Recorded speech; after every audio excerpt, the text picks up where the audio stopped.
Bonjour les jeunes, c'est Teddy, animateur multimédia de l'Espace Jeune. Aujourd'hui, je vous propose de vous initier à un petit logiciel de 3D très facile à prendre en main. Ce tutoriel est proposé en deux parties.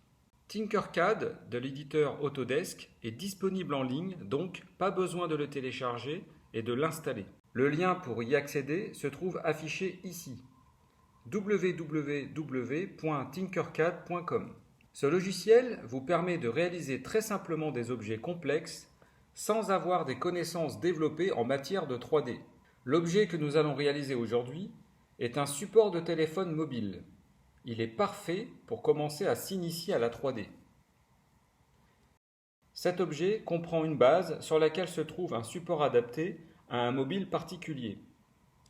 Pour cet exemple, nous allons utiliser la largeur d'un Samsung A10 très répandu, mais vous pouvez bien sûr changer vous-même cette valeur, comme nous le verrons plus tard, et l'adapter à votre mobile.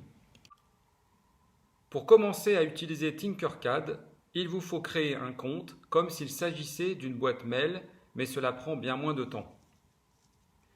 Vous devrez indiquer votre adresse mail, créer un mot de passe et préciser quelques informations qui vous sont demandées. Après que votre compte soit créé, vous devrez confirmer votre inscription par le mail qu'Autodesk Tinkercad vous enverra très vite. Si ce n'est pas le cas, vérifiez dans vos courriers indésirables. Nous voici maintenant dans le logiciel en ligne Tinkercad. Sur la gauche de l'écran, vous pouvez bouger un petit cube tridimensionnel à votre guise, permettant de faire se mouvoir la scène où sera disposé votre objet. En dessous de ce cube se trouvent des boutons de zoom plus et moins, mais cela fonctionne également avec la molette de votre souris. Sur votre droite se trouve une sélection d'objets simples et des lettres, des chiffres, des personnages, etc. Vous pouvez les faire défiler et explorer toutes les variétés d'objets disponibles. Mais revenons aux objets de base qui vont nous servir pour cet exercice. Tinkercad vous permet d'importer des objets 3D existants compatibles, d'exporter votre projet afin par exemple de l'imprimer en 3D et même de le partager avec d'autres utilisateurs du même site. Pour commencer, prenons un objet tout en bas de la liste de formes simples. Il s'agit d'un cube biseauté comme un dé. Prenons-le à l'aide de la souris et plaçons-le sur la scène. Vous voyez apparaître des petites poignées matérialisées par des petits carrés blancs et noirs. Ils vont nous permettre de déformer ou d'agrandir l'objet. À l'aide du cube ou en maintenant le clic droit de votre souris, vous pouvez bouger la scène afin de mieux percevoir et modifier votre objet. Vous voyez également des valeurs écrites en noir sur fond blanc, indiquant les dimensions de l'objet en millimètres. Il existe également une règle sur la colonne de droite affichant en permanence les dimensions et la position de l'objet sur la scène. Cette règle peut être placée à d'autres endroits si on le souhaite. Bon, maintenant, passons à la création de notre support de téléphone mobile. Tout d'abord, nous allons commencer par déformer cet objet en se servant des poignées. Ici, nous allons étirer la forme dans sa profondeur jusqu'à atteindre la dimension de 50 mm.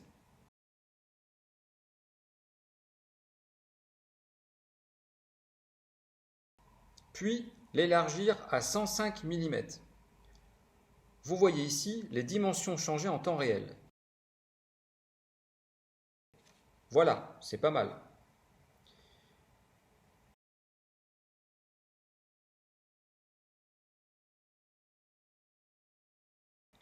Il y a un petit plot noir, il sert à monter ou descendre l'objet. On veillera que celui-ci est bien posé au niveau du sol.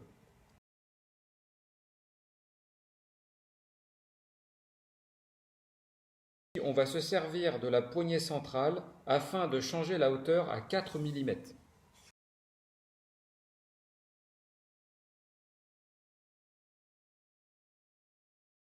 Voilà, ce sera le socle de notre objet. Je vais le placer un peu à l'écart afin de commencer la deuxième partie de notre support de téléphone mobile. Nous retournons dans notre catalogue d'objets pour utiliser cette fois la demi-sphère. Comme pour le précédent objet, on la glisse sur la scène à l'aide de la souris. Cet objet sera l'emplacement qui supportera le téléphone. Commençons à lui donner les dimensions voulues. On clique sur un angle pour l'agrandir proportionnellement en maintenant la touche Shift du clavier appuyée lors de la modification. Attention de ne pas relâcher la souris trop tôt, sinon l'objet risque de se déformer. Mais ce n'est pas grave, il suffit de faire le raccourci d'annulation CTRL-Z sous Windows ou Command-Z sous macOS. Le diamètre de la demi-sphère doit être de 105 mm également.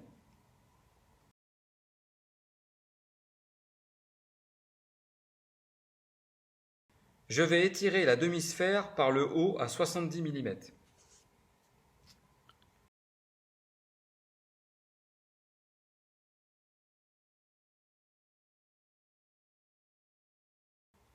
Faisons un peu de place pour travailler sur la demi-sphère. Nous allons maintenant faire ce qu'on appelle une soustraction de forme, ce qui permet de sculpter dans notre objet afin de le modeler rapidement à notre convenance. Pour ce faire, je vais utiliser parmi mes formes simples la boîte hachurée qui représente en fait une forme vide. Elle nous permettra de retirer une partie de l'objet désiré. Je place donc ce cube sur la scène. Vous voyez que cet objet peut traverser l'autre sans rencontrer de difficulté. Je vais tout d'abord l'étirer, comme ici, à 120 mm et changer sa hauteur à 122 mm, ce qui est largement assez grand pour notre opération. Maintenant, nous allons tronquer une partie de la demi-sphère afin de créer une surface plane. Plaçons tout d'abord la scène en vue de dessus. Puis, à l'aide de la souris, déplaçons l'objet dans la demi-sphère. Il s'agit ici de couper celle-ci en deux par la partie extérieure de notre parallélépipède. Agrandissons ce dernier dans la profondeur afin d'envelopper toute cette moitié de la demi-sphère. N'hésitez pas à l'élargir suffisamment pour que l'ensemble de cette partie soit totalement recouverte. Vous voyez qu'ici, c'est bien le cas.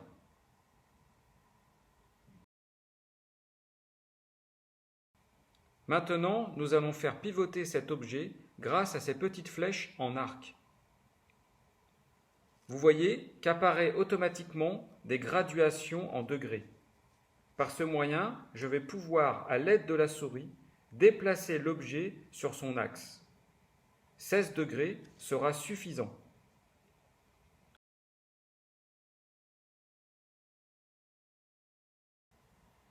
Déplaçons l'objet afin que le sommet de la demi-sphère soit sectionné à peu près au milieu. Sur la fenêtre supérieure à droite, nous avons accès aux options de forme. Ici, si je sélectionne le parallélépipède, je vois que la nature de l'objet est réglée sur perçage. La demi-sphère, quant à elle, est réglée sur solide. Donc le parallélépipède est considéré comme l'objet de perçage, c'est-à-dire qu'il disparaîtra et que la partie visible de la sphère solide restera. À l'aide de la touche Shift, je vais sélectionner les deux objets. La sélection est visible par le petit halo bleuté autour des formes. Maintenant, afin de soustraire l'objet de perçage, nous allons cliquer sur le bouton Regrouper situé au-dessus. Et voilà, la soustraction a bien été faite. Notre demi-sphère s'est transformée comme souhaité. C'est sur cette surface que le téléphone reposera. Mais il faut créer un espace épousant la largeur de l'appareil. C'est tout pour aujourd'hui. Nous nous verrons donc pour la deuxième partie de cette initiation sur Tinkercad.